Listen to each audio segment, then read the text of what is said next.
Teleology simply means goal-directedness, and it's associated with phrases like for the sake of, in order to, the function of.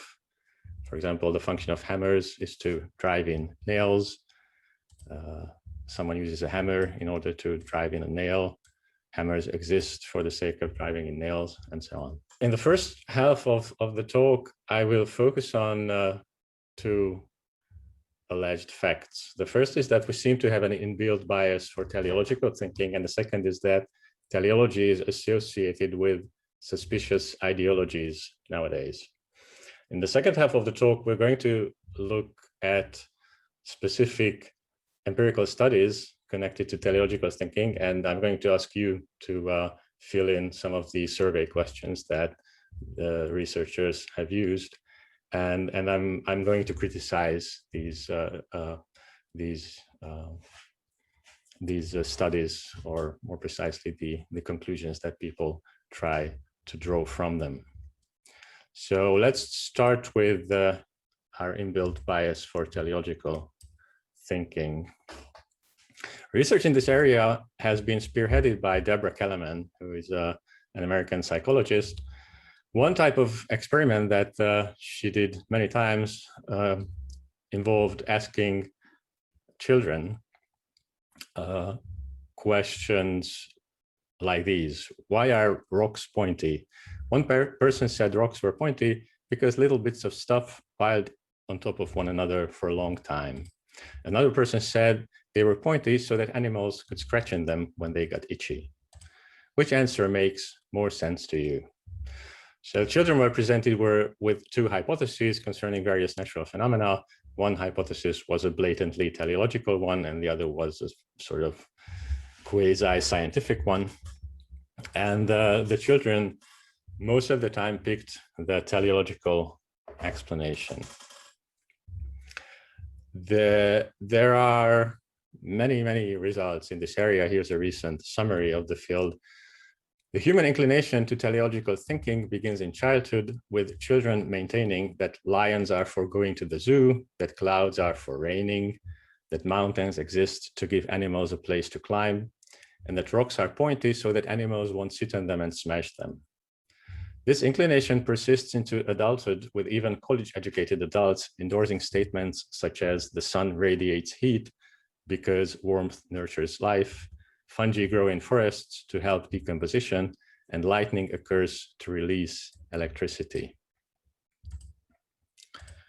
This effect similarly appears among professional physicists and professionals in the humanities. Moreover, people with Alzheimer's disease who display deficits in causal beliefs naturally default to teleological thinking. As Dawkins observes, we humans have purpose on the brain. We find it hard to look at anything without wondering what it is for, what the motive for it is, or the purpose behind it. Now, this apparent fact that we have a very strong inbuilt cognitive bias towards teleology can be used for criticism as well. So some people do not stop at noticing the mere fact of teleological bias, but draw various conclusions from it. Richard Dawkins is a good example. In one of his TV shows called Richard Dawkins' Age of Reason, Faith, Cool Menace, he interviews Deborah Kellerman. He asks, do you think children could be described as natural creationists? Kellerman says, in some sense, yes. And then Dawkins concludes that children naturally tend to assume meaning and purpose in things, even when there is none. This, of course, gives religions with their own presumptuous and unfounded sense of purpose and meaning a peculiar advantage. That's why it is important that religion is put in its proper place. So the fact that teleology is so pervasive and that it's especially pervasive in children seems to ground some sort of critique of teleological views of the world or teleological claims in general.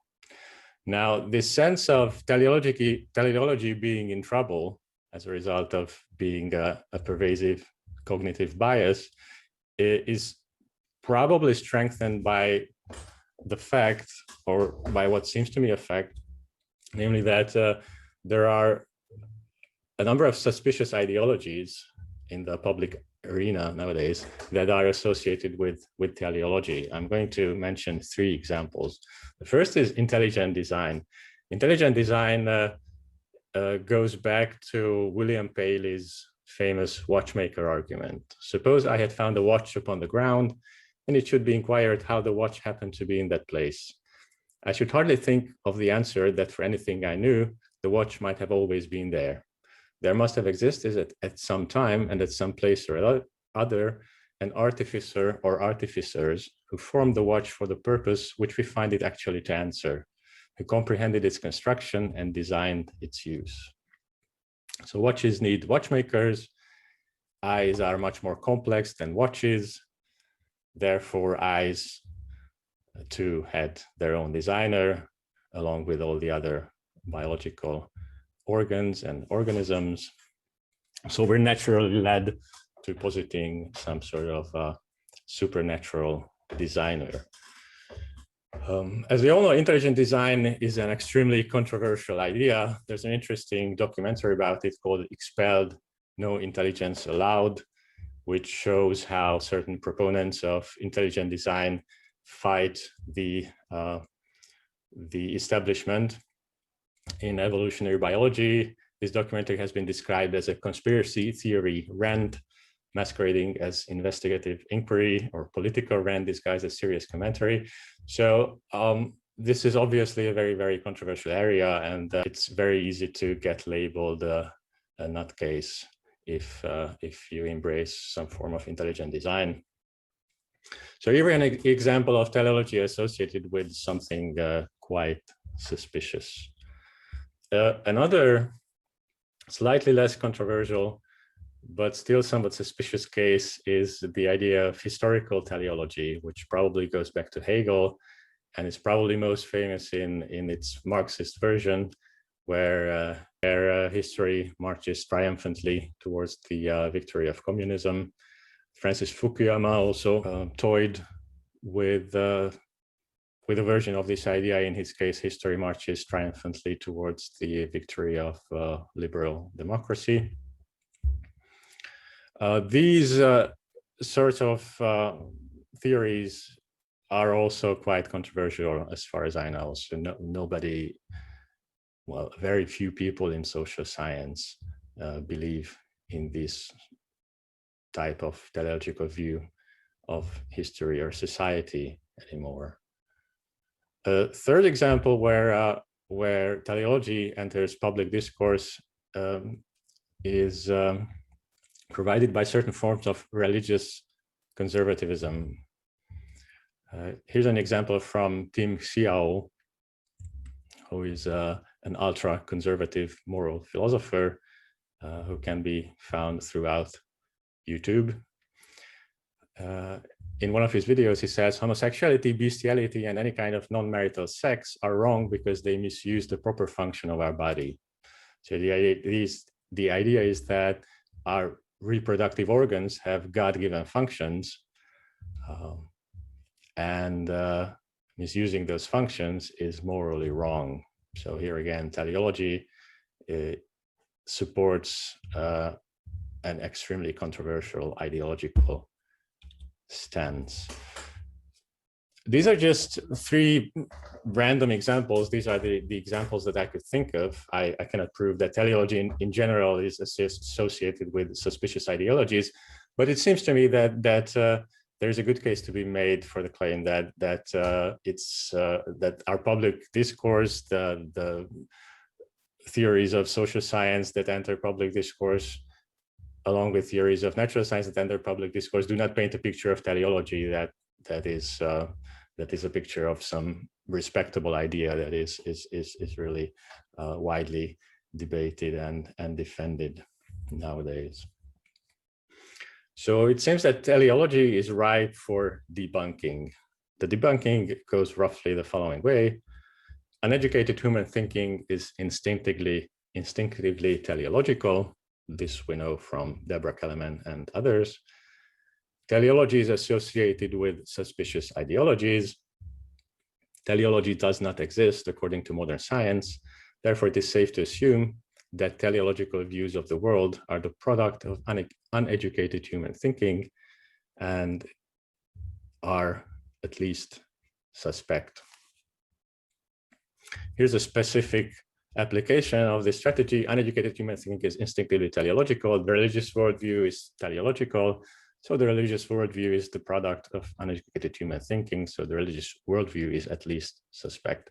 Now, this is not a completely super tight philosophical argument. It's just a sort of hunch. It's an inference to the best explanation. We know that children display a very, very heavy bias towards teleology. And we see that teleology is not discussed anywhere in modern science, really. We see that it is associated with slightly suspicious ideologies. So we're perfectly justified to distrust teleological views of the world and teleological claims. This idea, namely that teleological views of nature are deeply suspect, is actually not new at all. Specifically, the critique of religion that I presented has already been worked out by Spinoza in the 17th century. He writes in his Ethics, "All men are born ignorant of the causes of things, and they all want to seek their own advantage and are conscious of this appetite. They find, both in themselves and outside themselves, many means that are very helpful in seeking their own advantage. For example, eyes for seeing, teeth for chewing, plants and animals for food, the sun for light, the sea for supporting fish. Hence, they consider all natural things as means to their own advantage. Knowing that they had found those means, not provided them for themselves, they had reason to believe that there was someone else who had prepared those means for their use. They had to infer that there was a ruler or a number of rulers of nature endowed with human freedom who had taken care of all things for them and made all things for their use." So here we have a deduction of God from human ignorance, which is based on the fact that we tend to view the world as a collection of things that we can use for our various ends. So teleology seems to lead to a misguided picture of the universe already in Spinoza. Now, parenthetically, just to reflect on the fact that this research project is part of the Center for Religious Studies, why is teleology important in religious studies? I think one reason is this. It's the fact that issues about teleology seem to feed into questions about the rationality of religious belief and the tenability of the religious worldview. This seems to me to be an important debate that both in philosophy and in public discourse, and getting clear about the presuppositions of the various parties, I think is very important to see whether these types of attacks on religion are justified or not. There's a completely different reason to be interested in teleology in religious studies. I'm not going to go into that here, but I just like to mention it in case people are interested. Usually, debates about religion are framed as debates about Judeo-Christian Muslim monotheism versus modern materialism or something like that. So the modern scientific worldview versus standard Western monotheism. But there's obviously a spectrum here. So there are various ways to be an anti-naturalist or non-materialist. And it's an open question whether the idea of some sort of objective cosmic teleology could ground worldviews that are neither religious in the classical sense nor materialistic in the classical sense. One interesting recent example of this approach is Thomas Nagel's Mind and Cosmos, where he tries to, he wants to avoid both theism and materialism for various reasons. And he's trying to move towards some sort of cosmic teleology that strives to produce wonderful things. I'm not going to comment on that. I'm just mentioning it as another reason to be interested in teleology in religious studies. So we're going back to debunking, and what I'm going to do now is I will look at a few studies from experimental philosophy. That's the part of philosophy where researchers are asking people to fill out surveys that try to tease out their philosophical intuitions. So people are trying to find out what the philosophical intuitions of normal people are, people who are not professional philosophers. And they try to draw various conclusions from these results. We'll see one specific application of this type of research here. Let me start with the handshake case. Sally and Tom are leaders of rival political factions and have recently decided to lay aside their differences. They have worked out all the details, signed all the official papers, and will now seal their deal with a public and historic handshake. To commemorate this historic event, a sculptor has been commissioned to sculpt the handshake. Sally and Tom together, while they are shaking hands, will be providing a model for the sculpture, which will be dubbed Unity.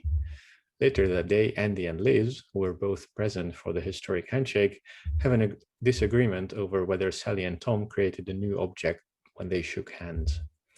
Andy says that simply coming into contact with someone or something is not enough to create some new thing, and claims that Sally and Tom did not create a new, larger object in the moment when they shook hands. Liz, however, disagrees. She thinks that when Sally and Tom came into contact with, in this case, they thereby created a new, larger thing made from Sally and Tom together, which served to provide a model for the sculpture. Who is right, Andy or Liz? Second thought experiment. John is an accomplished woodworker and a sailor whose lifelong hobby is building rowboats by hand. He built his first rowboat, which he named Drifter, 30 years ago. It was an excellent rowboat. It was very stable, never let water in, and sailed smoothly. But John was always thinking of ways to try and make the rowboat even better. Oh, and over the years, every single one of the original planks ended up being replaced. The end result, however, was not an improved rowboat. Rather, the rowboat ended up being terrible. It was very rickety, always let water in, and sank after just a few minutes in the water. Fortunately, John, never one to throw anything out, stored all of the original planks in his shed over the years. Last month, John, realizing that he had accumulated enough old planks in his shed for a whole rowboat, took out his old plans for Drifter and assembled these planks exactly according to his old plans. This rowboat worked perfectly. It was very stable, never let in water, and sailed smoothly across the water. So John now has two rowboats of the same design. The rowboat originally built 30 years ago that has none of its original parts and works terribly as a rowboat, and the rowboat just built 1 month ago with all the original parts from Drifter, which works perfectly as a rowboat. Two of John's friends, Susie and Andy, aren't sure which of the two rowboats is actually Drifter. Andy thinks that the rowboat just built a month ago is actually Drifter, since it has exactly the same parts, arranged in exactly the same way as Drifter originally had, and works perfectly. But Susie thinks that the rowboat built 30 years ago with all of its parts completely replaced is actually Drifter, since even though it has all new parts and is a terrible rowboat, this was just a result of John's attempt to improve it. Do you agree with Andy or Susie? All right, a third case before we go into the results. Superglued mice. The FBI has commissioned Jones and Smith and given them the task of determining whether mice can be used to sniff out explosives.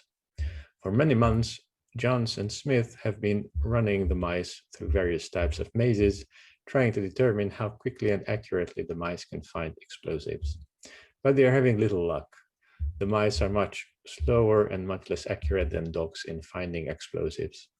One day, John takes two mice and superglues them together. He runs a wide range of experiments and finds that when the two mice are superglued together, they are both very fast and highly accurate at detecting explosives.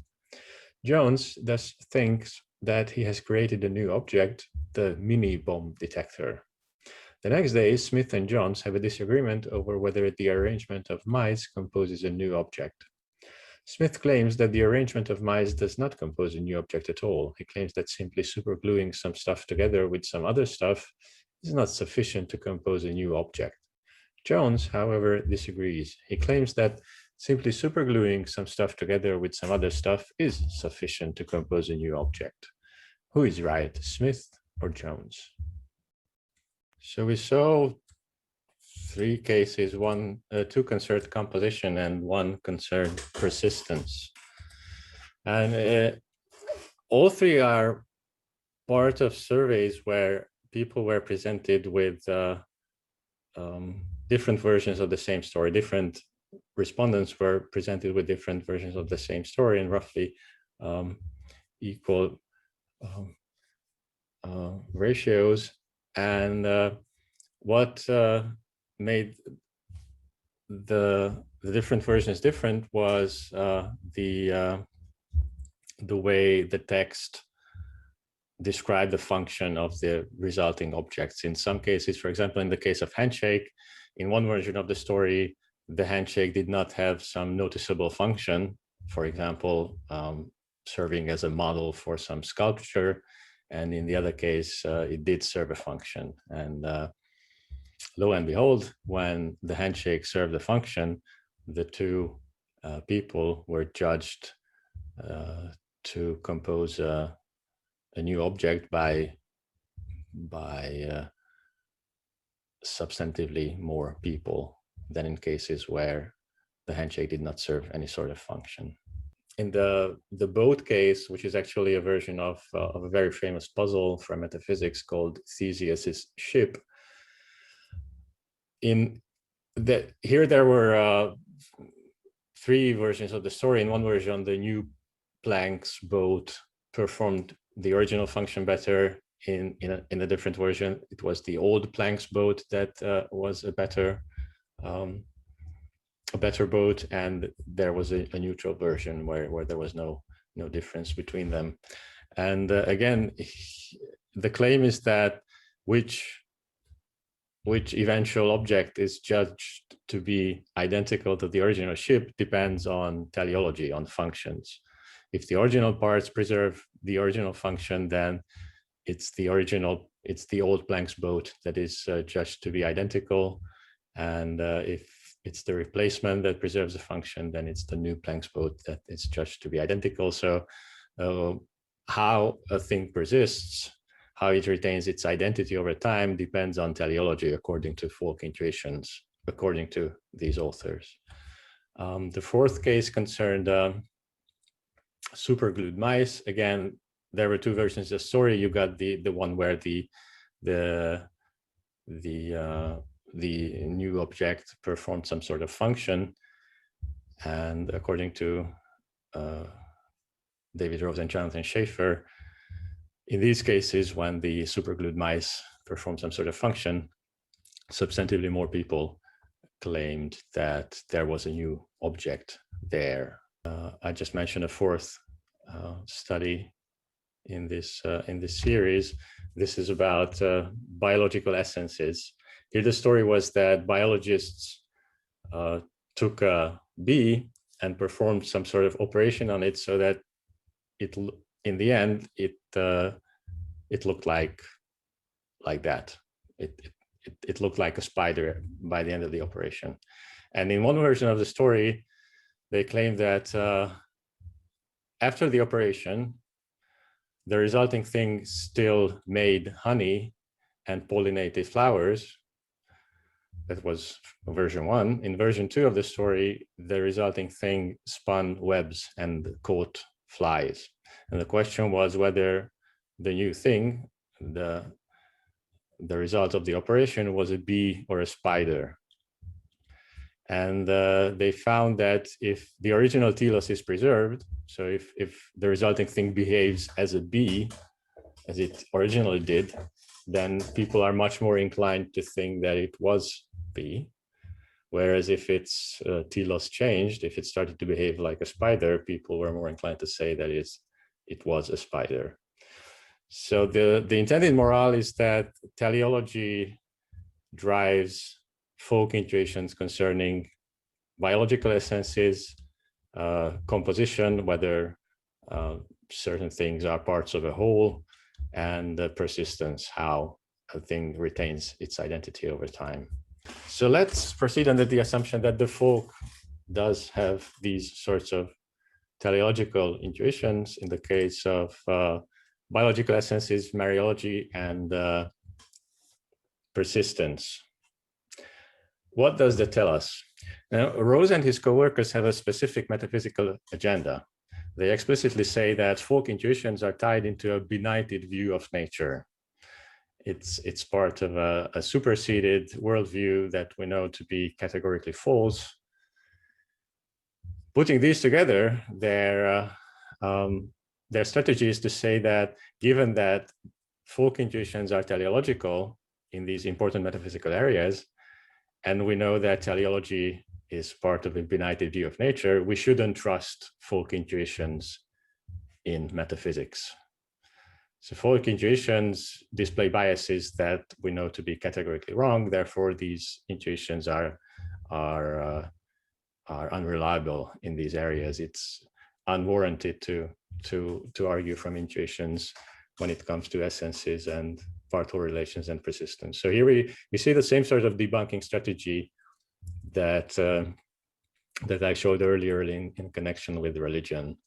We have an area where the folks, we know that the folk tend to have teleological biases, and we have an area where the relevant intuitions play an important role, or could play an important role in specific cases. And we're saying that because teleology is not known to be wrong, we should be suspicious of the claims and views in question. Now, in the rest of this talk, I'd like to argue that all of this is completely wrong. These empirical results, even if they are solid, do not warrant these sorts of conclusions. They cannot be used for debunking purposes. To argue for that, I'd like to introduce a little bit of terminology. I'm going to distinguish 4 types of teleology along 2 axes. One axis is the subjective-objective axis. So I'd like to distinguish subjective teleology from objective teleology. Subjective teleology is present when something is goal-directed for us or has a function for us. So hammers, for example, have a function in this subjective sense. We use them for specific purposes. It's absolutely clear that for us, they have that function, that specific function, and no other function.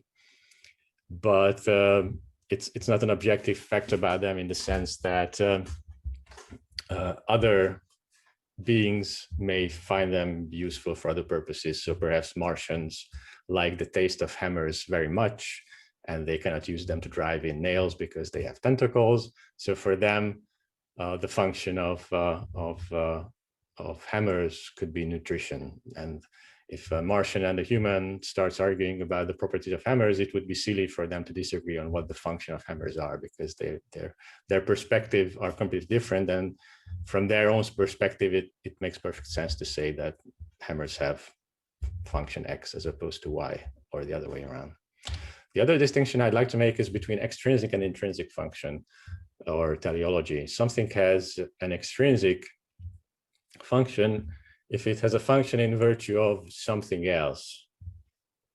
For example, hammers, the function of hammers is extrinsic. Hammers have the function that they do for us because of their relation to us.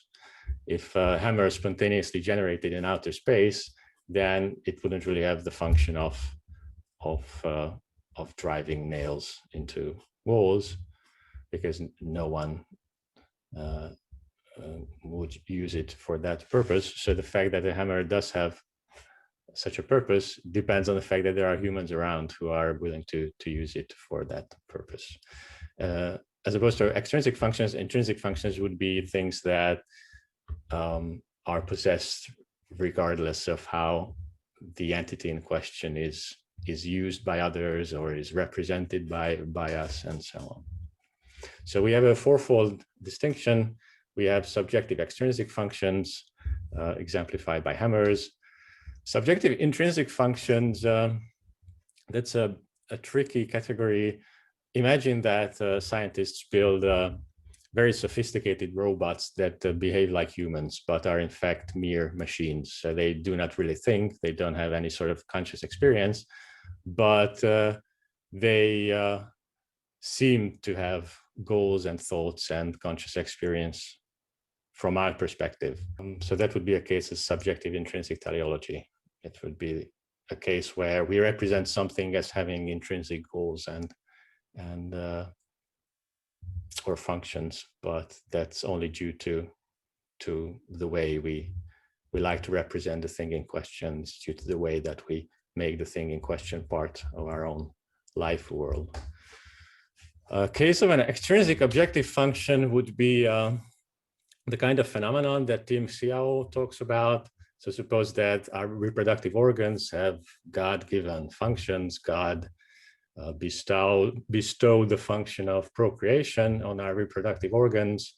That's an extrinsic function because, well, it's due to the fact that that's what God ordained, or that's how God created the world, or something like that. But it's still objective because it's not due to our the way we like to represent the world, or the way we like to use things around us.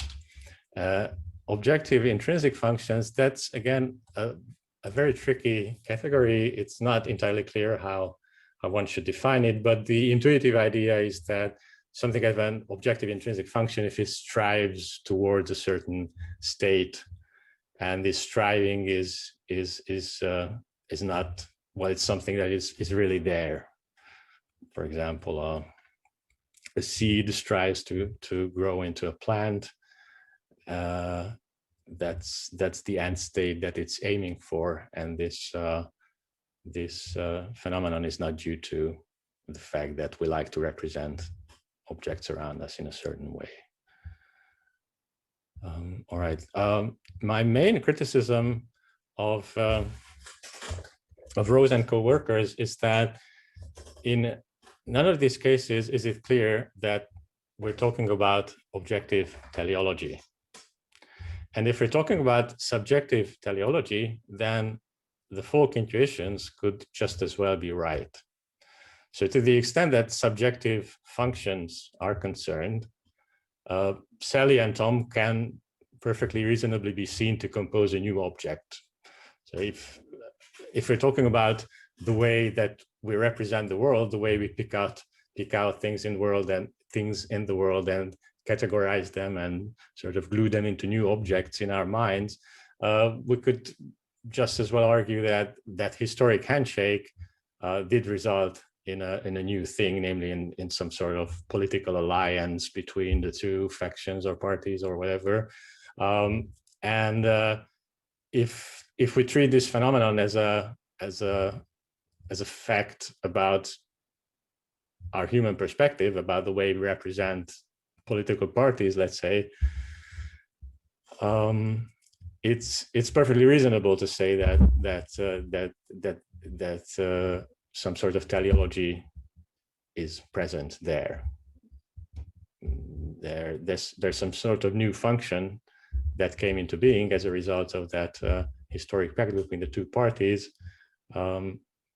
We are perfectly reasonable if we represent the external world in that way. So it's not clear to me that there is no subjective teleology out there. I mean, in the mind of the respondents. in this case. And if there is subjective teleology, then one cannot say that these teleological biases are real biases. They are just perfectly natural ways of carving up reality the way we like to carve up reality anyway. So, well, I mean, I don't see why subjective teleology would be part of a benighted view of nature. Similarly, in the robot case, I think pretty much the same arguments can be adapted here, also in the case of mice and in the case of biological essences. If we're talking about the way that we humans, when we go about our business in life, pick out objects in the world and re-identify objects in the world and think of collections of objects as new objects. If we look at this type of activity, then I think subjective teleology is pervasive, and it's not objectionable in any meaningful sense. So one cannot point to modern science and say that these subjectively teleological phenomena are not really teleological, because they are subjectively teleological. That's how we go about our business in life. We look at things and we identify their functions, their behavioral profile, and that's how we build them into our picture of the world. So if this whole debate is about subjective teleology, then the debunking strategy is completely on the wrong track, because not only are folk intuitions not tied into a benighted view of nature, they are very often just completely correct. There's nothing wrong with seeing subjective teleology in the world, because that's what we do. Now, one could argue that there's still a problem lurking there, because even if one can say that the folk is not completely wrong from their own perspective, they are perfectly right to ascribe subjective functions to things.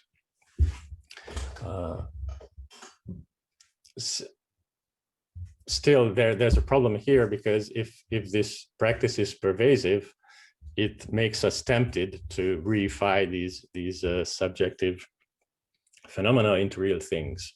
So the problem is that promiscuous teleology, our teleological biases, make us likely to believe in objective teleology as well. So we should distrust our intuitive judgments, because objective teleology is genuinely non-existent, and our practice of ascribing subjective teleology to various things in the world will lead us astray. And I'd like to finish by claiming that debunking strategy seems to me on the wrong track too. Now, the precise argument depends here on what we mean by teleology. The operative assumption is that there is no teleology in nature, therefore teleological biases are wrong. But whether there is or isn't teleology of nature depends on what we mean by teleology. Now, there are many options here, and going through them would require a separate talk. I'll just mention a very, very crude definition of teleology. Something as a function, if it helps something survive, if it's part of a whole that whose survival is served by that part. For example, the function of the heart is to pump blood, because hearts are, or just in case, hearts are parts of organisms that are more likely to survive if their blood is circulating. That's a very, very crude version of the fitness contribution analysis of functions in the philosophy of biology.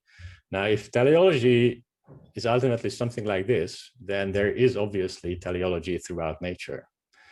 And folk intuitions could very well help us lock onto these real teleological features out there. So depending on what we mean by teleology, there could very well be objective teleology as well. And in that case, folk intuitions need not represent a distorting bias, but can be seen as products of a fitness contributing cognitive mechanism. So to sum up, it seems to me that all these empirical surveys are deficient in the sense that they do not distinguish between subjective and objective forms of teleology. It's not clear whether the folk believe in subjective and objective teleology. And even if we focus on objective teleology until we categorically prove that objective teleology is simply non-existent, teleological bias can just as well be seen as a perfectly legitimate and useful feature of human thinking that helps us discover real features of the external world.